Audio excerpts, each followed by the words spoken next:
Baik, selamat pagi semua.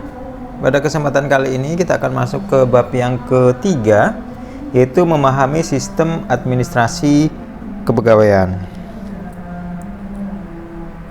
Materi yang akan dibahas, yang pertama adalah sistem kepegawaian, yang kedua sistem pengangkatan kepegawaian, kemudian ada merit system, kemudian ada tugas dan penilaian.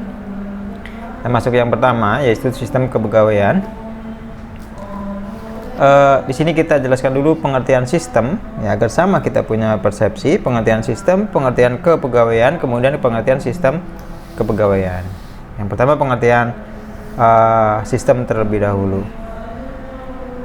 Sistem adalah sekelompok komponen yang masing-masing itu menunjang, saling berhubungan maupun tidak, yang keseluruhannya merupakan sebuah kesatuan. Jadi sistem di sini adalah komponen-komponen yang saling berhubungan satu dengan yang lain, walaupun mungkin ada beberapa komponen yang tidak berhubungan. Ya, jadi beberapa komponen yang saling berkaitan satu dengan yang lain, dan itu menjadi sebuah satu kesatuan. Itu yang dinamakan sebagai sistem. Kemudian kita ke pengertian kepegawaian. Ya, kepegawaian adalah segala hal yang berkaitan dengan pegawai. Jadi segala hal yang berkaitan dengan pegawai itu dinamakan dengan kepegawaian, yang tentunya pegawai ini bekerja dalam sebuah organisasi atau instansi tertentu. Kemudian ada sistem kepegawaian. Sistem kepegawaian adalah sebuah sistem yang terdiri atas beberapa anak sistem yang saling berkaitan. Ingat di sini ya. Sistem kepegawaian adalah sebuah sistem yang terdiri atas beberapa anak sistem yang saling berkaitan. Nah, anak sistemnya itu apa aja? Itu anak sistemnya adalah perencanaan pegawai, penerimaan pegawai, seleksi, pengangkatan, penempatan, penggajian, pengembangan, pembinaan, pemberhentian pegawai. Jadi sistem kepegawaian di sini adalah sebuah sistem yang terdiri dari perencanaan, penerimaan, seleksi, pengangkatan, penempatan, penggajian, pengembangan, pembinaan, pemberhentian pegawai, yang semuanya ini itu saling berkaitan. Ini yang dinamakan dengan sistem kepegawaian. Kemudian kita masuk ke macam-macam sistem kepegawaian. Yang pertama adalah sistem yang terpisah atau separate personal system. Ya, sistem yang terpisah adalah sistem yang terpisah merupakan sistem kepegawaian yang seluruh kegiatan administrasi kepegawaiannya dilakukan oleh pemerintah daerah. Ya, jadi kegiatan administrasinya mulai dari kegiatan rekrutmen, penggajian, pensiun dilakukan oleh pemerintah daerah. Ya, maka dinamakan dengan sistem terpisah. Kemudian yang kedua adalah sistem kesatuan, unified personal system. Ini merupakan sistem kepegawaian ketika manajemen kepegawaian dilakukan oleh suatu lembaga di tingkat nasional yang dibentuk secara khusus untuk keperluan itu. Ya, jadi sistemnya ini terintegrasi. Ada sebuah lembaga yang dibuat secara khusus untuk mengatur kepegawaian di sebuah negara, mengatur kepegawaian di dalam pemerintahan. Jadi ini diatur oleh satu bagian khusus. Dan nanti jadinya dia akan menjadi sebuah satu kesatuan, makanya disebut sebagai sistem kesatuan. Yang terakhir adalah sistem yang terintegrasi, integrated personal system. Ini merupakan sistem kepegawaian yang tersentralisasi dilakukan oleh pemerintah pusat. Jadi sistem kepegawaian dimulai dari tahap perekrutan, penempatan, pengembangan, penilaian sampai dengan penggajian dan pensiun ditentukan oleh pusat. Ya, jadi ini dilakukan oleh pemerintah pusat. Bedanya ini dilakukan oleh pemerintah pusat. Kalau di sistem kesatuan ada suatu lembaga khusus. Walaupun itu juga bagian dari pemerintah, tapi kalau ini langsung oleh pemerintah pusat. Jadi terintegrasi antara pemerintah pusat dengan pemerintah daerah. Ya, perbedaannya yang pertama dilakukan oleh pemerintah daerah, yang kedua oleh lembaga ya diaturnya, yang ketiga ini pemerintah pusat dengan pemerintah daerah itu saling terintegrasi ya, maka dinamakan integrated personal system. Itu macam-macam sistem kepegawaian. Lanjut kita ke macam-macam pegawai yang ada di negara Indonesia ya. Ini adalah macam-macam pegawai pemerintah maksudnya ya. Kita ke pembahasan kita di sini diawali ke sistem yang ada di pemerintahan terlebih dahulu ya. Yang pertama adalah PNS, pegawai negeri sipil atau aparatur sipil negara. Apa itu PNS? Undang-Undang Nomor 5 Tahun 2014 tentang ASN. Pegawai aparatur sipil negara adalah pegawai negeri sipil dan pegawai pemerintah dengan perjanjian kerja yang diangkat oleh pejabat pembina kepegawaian dan disertai tugas dalam suatu jabatan pemerintahan atau disertai tugas negara lainnya dan digaji berdasarkan peraturan perundang-undangan.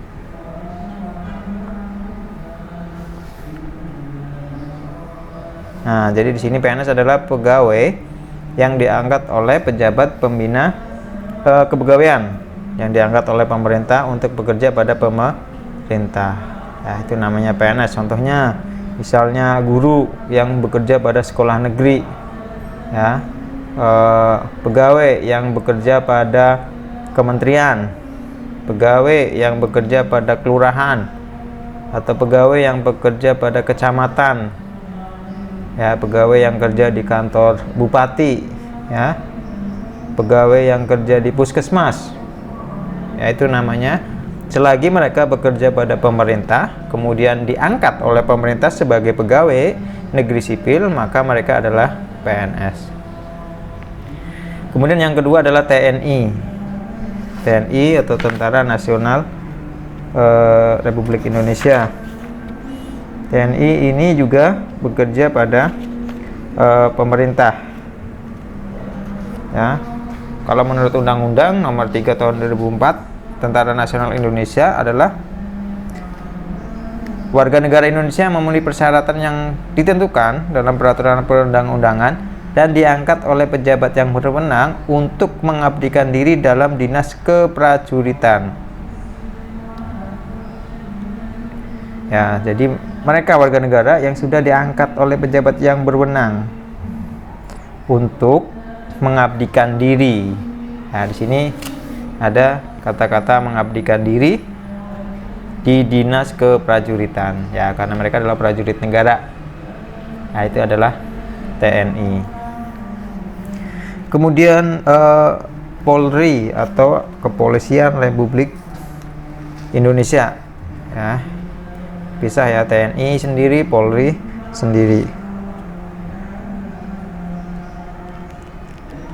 Ya, TNI dan Polri juga termasuk dalam pegawai pemerintah. Polri sendiri diatur oleh Undang-Undang Nomor 2 Tahun 2002 tentang Kepolisian Negara. Ya, pegawai negeri pada Kepolisian Negara RI terdiri atas anggota Kepolisian Negara RI dan pegawai negeri sipil. Ya, jadi di kepolisian itu ada dua pegawai, satu yang Polri ini, yang kedua adalah PNS.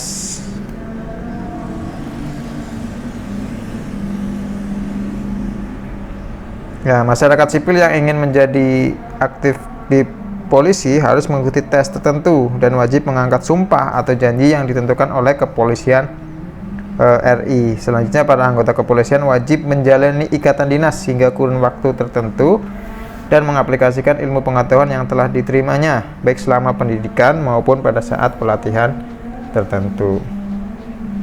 Itu adalah Polri, Polisi Republik Indonesia. Kemudian ada pejabat negara.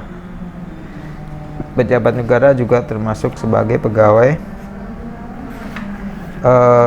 pemerintahan.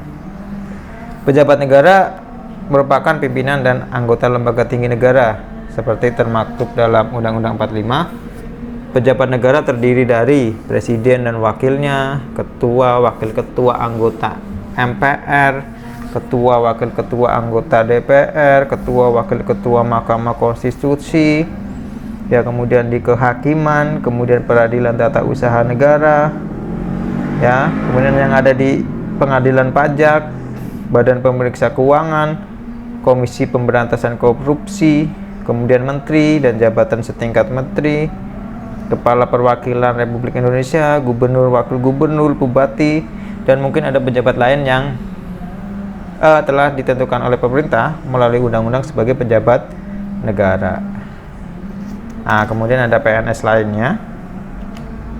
PNS lainnya adalah PNS biasa seperti yang tadi ya, PNS ini. Cuman dia diberbantukan pada instansi yang masih berkaitan dengan pemerintah. Misalnya ada PNS yang diperbantukan di badan usaha milik pemerintah atau badan usaha milik daerah. Ya, jadi PNS ini dipekerjakan pada instansi-instansi lainnya yang itu merupakan masih ada kaitannya dengan pemerintah. Kemudian kita lanjutkan mengenai sistem pengangkatan pegawai. Ya, ada 5 di sini, ada spoil, nepotism, patronage, merit, karir. Kita yang pertama dulu, spoil system. Ya, dalam sistem ini pengangkatan pegawai sesuai keanggotaan partai. Ya, jabatan-jabatan yang penting diberikan kepada rekan partai dengan tujuan mendapatkan kerjasama yang baik untuk meningkatkan prestasi. Ya, ini berarti rekan. Apakah baik metode seperti ini? Tujuannya baik. Kenapa? Ketika yang kerja adalah satu rekan, mungkin mereka bisa bekerja sama dengan baik. Tapi jika dilihat dari sudut pandang yang lain, belum tentu juga baik. Ya, ini adalah spoil system. Kemudian yang kedua adalah nepotism. Nah, pengangkatan pegawai dengan sistem nepotism ini itu didasarkan atas hubungan kekerabatan, keluarga atau saudara. Nah, tentu memilih sistem ini pastikan ada manfaatnya, belum tentu nggak baik ya. Mungkin ada manfaatnya. Salah satu manfaatnya adalah karena sudah saling kenal, maka kerjasama bisa dilakukan dengan baik. Kemudian yang ketiga, patronage system. Ini adalah sebuah sistem pengangkatan pegawai yang didasarkan pada prinsip bahwa kita harus membantu orang lain. Ya, berarti kita mengangkat pegawai karena mungkin orang ini butuh bantuan untuk menjadi pekerja, maka kita angkat dia sebagai pegawai. Nah, cara yang dilakukan untuk membantu orang untuk mengisi jabatan tersebut didasarkan atas hubungan politik atau hubungan kekeluargaan. Ya, yang pertama, patronage ini kan tujuannya membantu orang yang mungkin butuh pekerjaan. Nah, kita pekerjaan. Nah, dalam memilih orang ini bisa jadi berkaitan dengan yang tadi, ya, hubungan politik atau berkaitan dengan hubungan kekeluargaan. Itu patronage system. Kemudian yang keempat adalah merit system. Nah, ini sistem ini pengangkatannya itu didasarkan pada kemampuan atau kecakapan personel. Nah, kalau ini berdasarkan kemampuan, kompetensinya. Kalau orang ini memang mampu, dia bisa bekerja. Ya. Dalam sistem ini, bahwa jabatan tertentu harus diisi orang-orang yang cakap dalam kapasitas dan kapabilitasnya. Ya, dengan begitu maka organisasi dapat berjalan dengan lebih baik. Itu adalah merit system. Kemudian yang kelima adalah career system.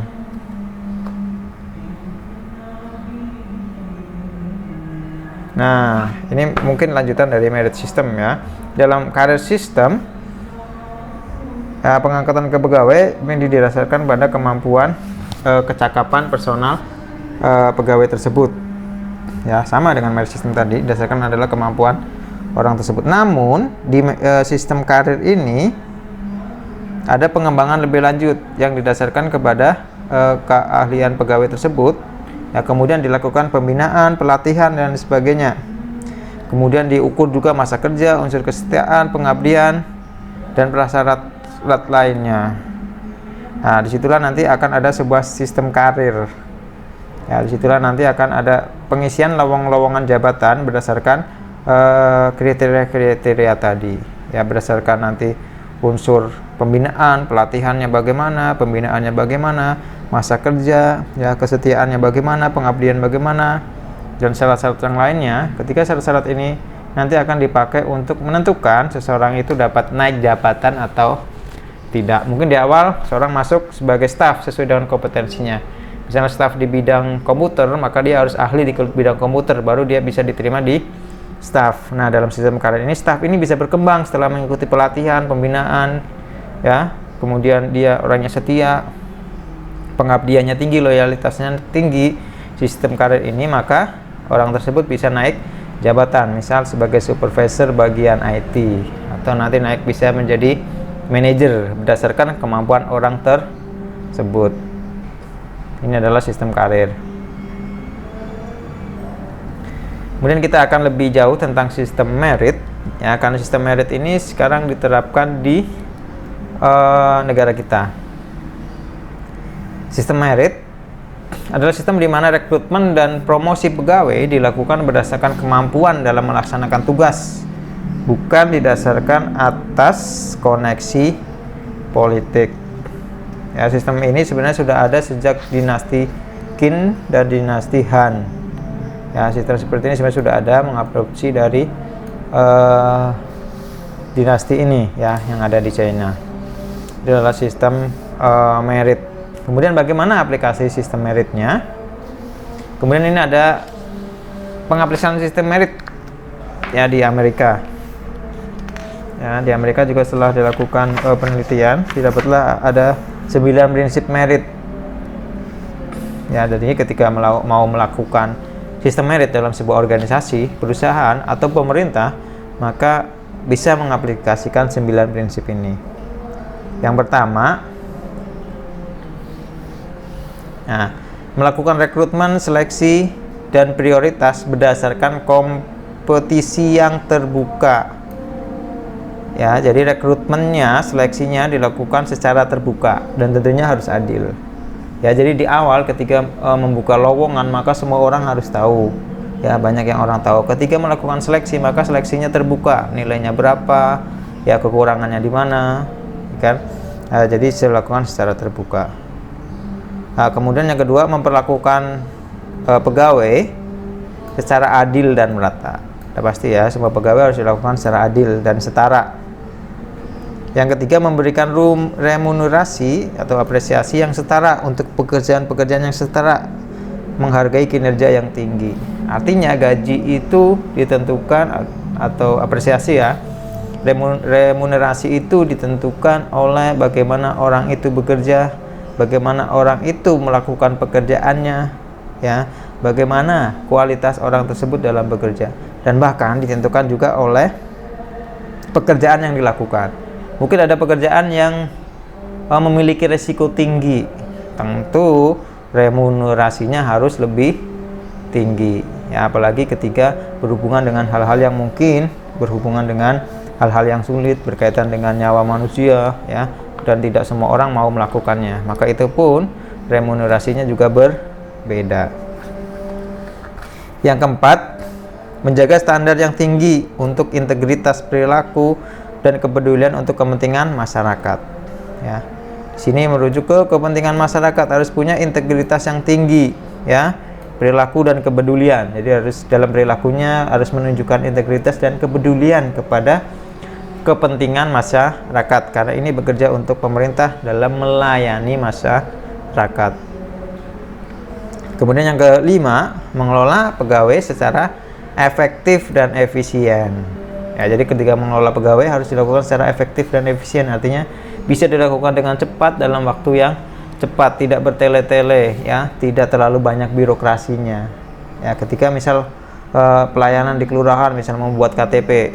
Kalau bisa membuat KTP bisa dilakukan dengan cepat ya, 2-3 jam mungkin, atau 1 jam mungkin bisa langsung selesai, itu akan menjadi lebih cepat. Termasuk dalam mengelola pegawai aparatur sipil negara ini ya, sistem kepegawaian juga harus dilakukan dengan secara efektif dan efisien ya. Absensi bisa langsung tahu kehadiran hari itu juga ya, gaji bisa diproses dengan lebih cepat ya. Jadi harus dilakukan secara efektif dan efisien. Yang keenam, mempertahankan atau memisahkan pegawai ASN berdasarkan kinerja. Harus dipisahkan ya, atau harus dipertahankan bahkan untuk pegawai yang mempunyai kinerja yang lebih bagus ya. Jadi dipisahkan itu berdasarkan kinerja, berdasarkan hasilnya. Kemampuan kamu itu apa, kamu bisa menghasilkan apa ya, makin bagus berarti makin dipertahankan. Yang ketujuh, memberikan kesempatan untuk mengembangkan kompetensi ya. Jadi pegawai-pegawai pemerintah harus bisa mengembangkan kompetensinya, dan itu diberi kesempatan oleh pemerintah ya. Misalnya pegawai di bidang administrasi ya, mereka misalnya mengarsipnya kurang bagus, mereka mau minta bisa mengikuti kursus kearsipan. Nah, ketika dia mengikuti kursus kearsipan, maka kompetensinya akan bertambah. Ketika kompetensinya bertambah, maka pekerjaannya bisa dilakukan dengan lebih cepat. Nah, ini nanti akan berkaitan dengan efektif dan efisien tadi.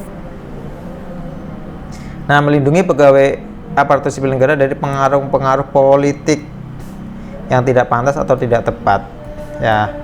Ini merujuk pada bahwa pegawai ASN sebaiknya adalah terpisah dari kegiatan politik ya. Mereka pun tidak diperbolehkan untuk mengikuti kegiatan politik. Kemudian yang ke-9, memberikan perlindungan kepada ASN dari hukum yang tidak adil dan tidak terbuka.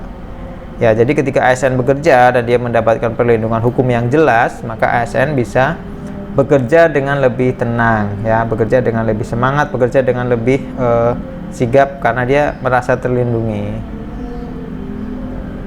Kemudian ada tambahan prinsip merit menurut UNDP, United Nation Development Program.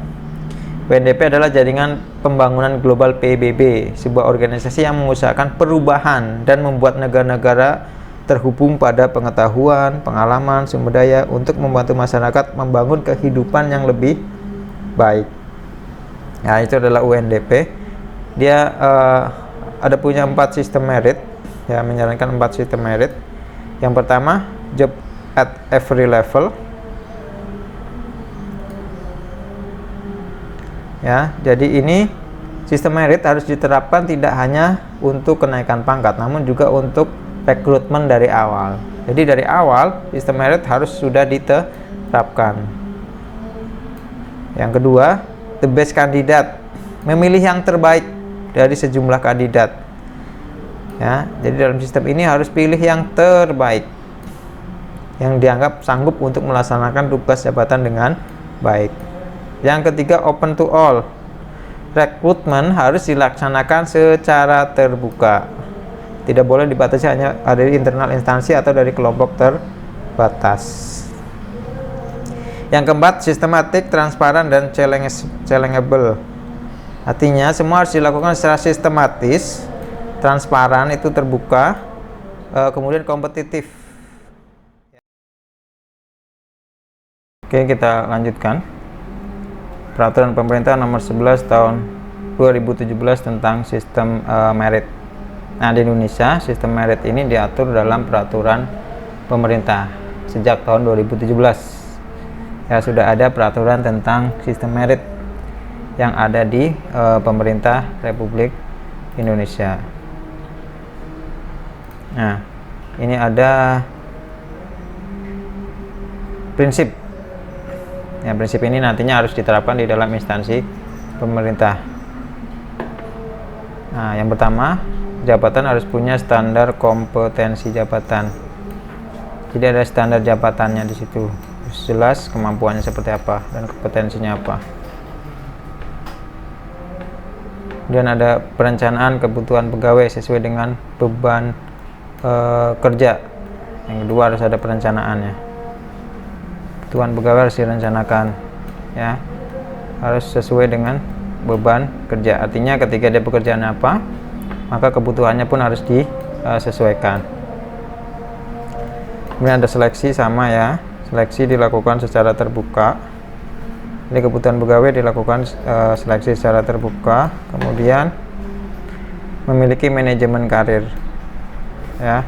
Jadi di dalam kepegawaian harus punya manajemen karir yang tepat, mulai dari perencanaan, pengembangan, kemudian ada pola karir, ada rencana suksesi yang diperoleh dari masing-masing manajemen talenta. Ya, jadi manajemen karirnya harus jelas. Jadi ketika kalian menjadi pegawai, kalian bisa menentukan diri kalian kapan menjadi staff, kapan menjadi supervisor, kapan menjadi manajer, dan persyaratannya yang harus kalian penuhi. Kemudian memberikan penghargaan, ya, harus ada penghargaan yang jelas. Kemudian ada sanksi, ya, ada penghargaan dan juga ada sanksi berdasarkan penilaian kinerja yang objektif dan transparan. Jadi ketika pegawai yang berprestasi, maka dia akan mendapatkan penghargaan. Pegawai yang melanggar disiplin, maka dia akan mendapatkan sanksi. Kemudian ada kode etik dan kode perilaku. Jadi ada etika-etika yang harus dipakai sebagai pegawai, dan etika-etika ini harus dipakai oleh ASN. Kemudian merencanakan dan memberikan kesempatan pengembangan kompetensi sesuai hasil penilaian kinerja. Di sini ada pengembangan kompetensi. Jadi setiap pegawai itu dilakukan pengembangan kompetensinya sesuai hasil penilaian kinerja yang ada. Kemudian memberikan perlindungan kepada ASN dari tindakan penyalahgunaan wewenang. Ingat, ada penyalahgunaan wewenang, ada perlindungan yang harus ditepati. Kemudian mempunyai sistem informasi kompetensi yang terintegrasi dan dapat diakses oleh seluruh pegawai ASN. Jadi seluruh pegawai dapat melihat sistem informasi, dapat melihat kompetensi-kompetensi yang dibutuhkan, ya, yang berbentuk sebuah sistem, dan sistem ini bisa terintegrasi dengan bagian lain, dengan sistem yang lain, dan itu dapat diakses, dapat dilihat oleh pegawai ASN, seperti sistem administrasi kepegawaian, di mana misalnya si pegawai ini bisa masuk ke sebuah sistem di mana dia bisa lihat dia punya penilaian kinerja, dia bisa lihat absensinya, dia bisa lihat prestasi yang sudah diraih, dia bisa lihat bagaimana sistem karir di situ, apa yang harus dia penuhi, dia bisa melihat training-training yang sudah pernah dia ikuti. Ya, itu menjadi satu dalam sebuah sistem dan dapat diakses dengan mudah oleh para pegawai. Oke, saya kira cukup sampai di sini materinya untuk hari ini. Kita teruskan diskusi di Google Classroom. Terima kasih, selamat pagi.